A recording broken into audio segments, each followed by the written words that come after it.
High, কি অবস্থা? কেমন আছো সবাই?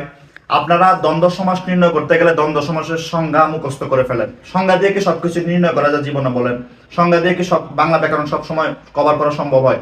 দ্বন্দ্ব সমাস নির্ণয় করার একটা কৌশল আজকে শিখিয়ে দিচ্ছি। আপনি পরীক্ষার হলে বসলে 1 থেকে 2 সেকেন্ডের মধ্যে দ্বন্দ্ব সমাস নির্ণয় করে ফেলতে পারবেন। সেটা কি? সবসময় মনে রাখবেন, ও এবং আর হাইফেন।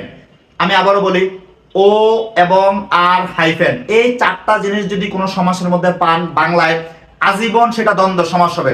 বাংলা ভাষায় যত হাজার যত লাখ দ্বন্দ্ব সমাস আছে, ও এবং আর এই এবং হাইফেন, এই 4টা জিনিস থাকলে মনে রাখবেন এটা দ্বন্দ্ব সমাস।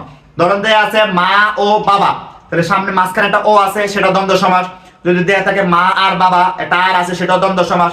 দেয়া আছে মা এবং বাবা, একটা এবং আছে, এটাও দ্বন্দ্ব সমাস।